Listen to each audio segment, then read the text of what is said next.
আসসালামু আলাইকুম, কেমন আছেন সবাই? আশা করি ভালো আছেন। আজকে আমি আপনাদের দেখাবো ইলিশ মাছের একটি দারুণ রেসিপি।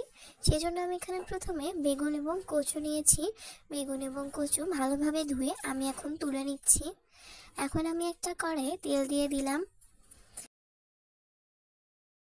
তেল দিয়ে তেলটা গরম আসা পর্যন্ত অপেক্ষা করব। তেলটা যখন গরম হয়ে আসবে এখন দিয়ে দিচ্ছি পেঁয়াজ এবং মরিচ।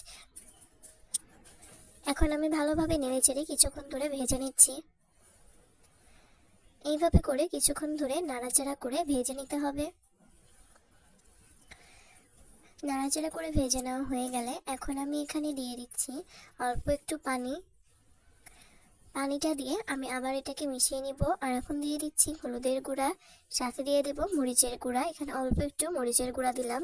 আর দিয়ে দিচ্ছি স্বাদ মতো লবণ। এখন আমি ভালোভাবে এটাকে মিশিয়ে নিব। এখন আমি এভাবে মিশিয়ে ভালোভাবে মশলাটাকে কষিয়ে নিব। এখন আমি এখানে দিয়ে দিচ্ছি অল্প একটু জিরা বাটা। জিরা বাটা দিয়ে আমি আবার ভালোভাবে মিশিয়ে নিচ্ছি। আর যারা আমার চ্যানেল নতুন, রেসিপি ভালো লাগলে অবশ্যই একটা সাবস্ক্রাইব করে দিবেন। এইভাবে করে কিছুক্ষণ ধরে ভালোভাবে মশলাটাকে কষিয়ে নিতে হবে। মশলাটাকে যখন কষিয়ে নেওয়া হয়ে যাবে এখন দিয়ে দিচ্ছি কচু। কচুগুলো দিয়েও আমি ভালোভাবে মশলাটার সঙ্গে মিশিয়ে নিয়ে ভালোভাবে কষিয়ে নিব।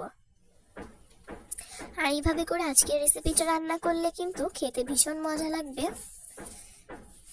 এইভাবে করে কিছুক্ষণ ধরে ভালোভাবে নাড়াচাড়া করে নিতে হবে। এখন দিয়ে দিচ্ছি পানি।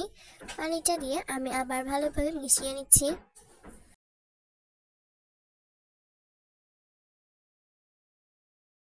এইভাবে করে কিছুক্ষণ ভালোভাবে মিশিয়ে নিতে হবে। এখন আমি একটা ঢাকনার সাহায্যে ঢেকে দিব। এইভাবে ঢাকনা দিয়ে ঢেকে কিছুক্ষণ রান্না করে নেওয়া হয়ে গেছে। এখন আমি ঢাকনা তুলে আবার ভালোভাবে নেড়ে চেড়ে দিচ্ছি।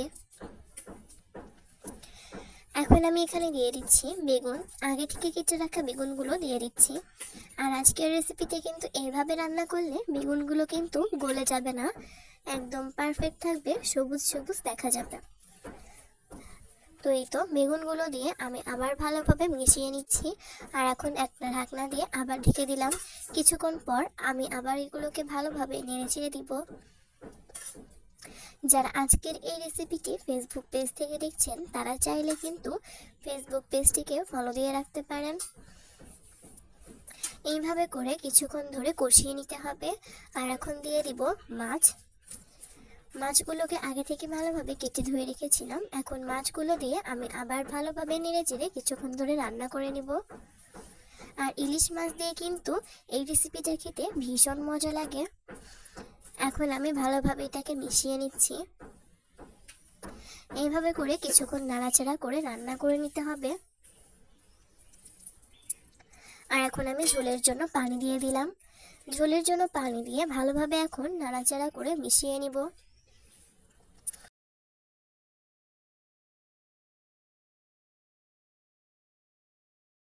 আমি ভালোভাবে এটাকে নেড়েচেড়ে মিশিয়ে নিব। এইভাবে করে কিন্তু আজকের এই রেসিপিটা রান্না করে নিতে হবে। এভাবে রান্না করলে আজকের রেসিপিটা কিন্তু খেতে অনেক বেশি মজা লাগবে। আর যারা নতুন, এভাবে রান্না করলে কিন্তু খেতে অনেক বেশি ভালো লাগবে। এখন ঢেকে দিচ্ছি ঢাকনা দিয়ে।